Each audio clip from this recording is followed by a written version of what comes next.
Hi everyone, this is Sonia Studillo for Zero Waste Asia Newsbreak, reporting from Ottawa, Canada for the fourth session of the Global Plastics Treaty negotiations.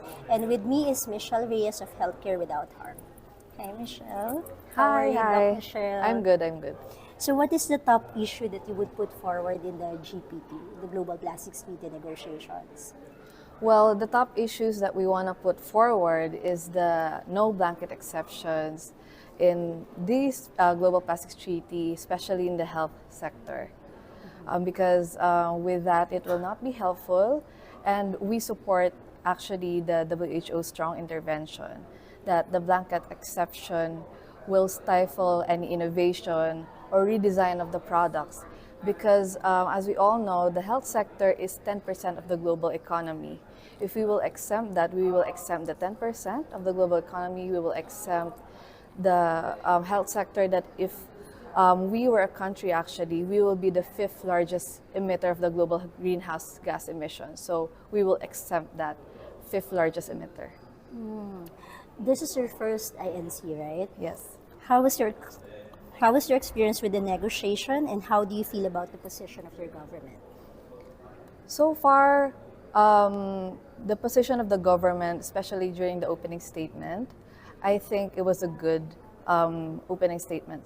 But I want to see in the details how it will translate once we see their position so far.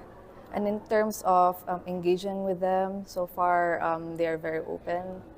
And let's see how they will be having those statements at the end of the week. Is there enough room to lobby with your member state, and how is your access to your government? So far, I think they're very receptive, but I want to see them coordinating or collaborating with the ministries of health because I've seen the rising clamor for the health to be very prominent in the Global Plastics Treaty, and we will not have that if we don't see, for example, our member state to collaborate and coordinate with the ministries of health in their countries. Do you feel that the negotiation process is going where it needs to go? So I think the negotiations are not going where it needs to go. We are trying to find ways on how we can make our messaging really clear because there's a lot of confusion right now. What we're trying to say that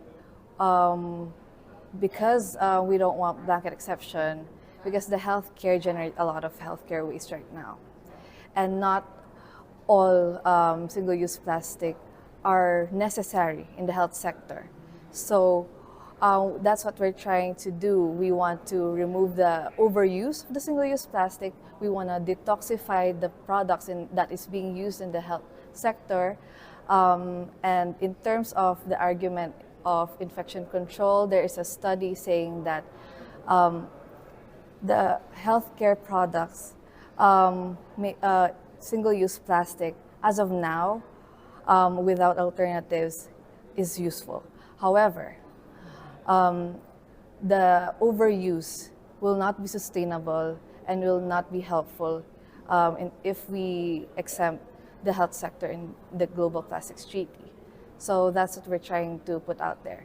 If you want to protect and prevent the health impacts of plastics, we really need to have health in the provisions of the Global Plastics Treaty. Based on what you're seeing here, is INC 5 going to be the last one? I'm not sure yet if this is gonna be, but I'm hoping it would be the last one because we really need this.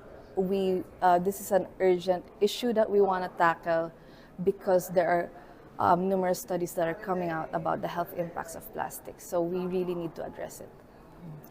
Do you have a message to the public, to our allies, to the member states, or to the plastics industry?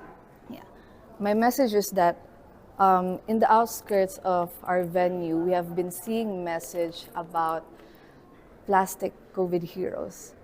And it's quite disrespectful and offensive to the real frontliners during the COVID pandemic, who are the doctors who lost their life, one of which is my medical professor who died during the pandemic. And we want to say that plastic does not save lives, and the exception of health sector in this global plastics treaty negotiations, not collaborating with the ministries of health, will not progress the way that we want to progress in terms of these negotiations. And if we don't say this message to our member states, I don't think we will progress and we will have a just and ambitious treaty even after the INC 5. Thanks, Doc Michelle. Again, this is Sonia for Zero Waste Asia Newsbreak.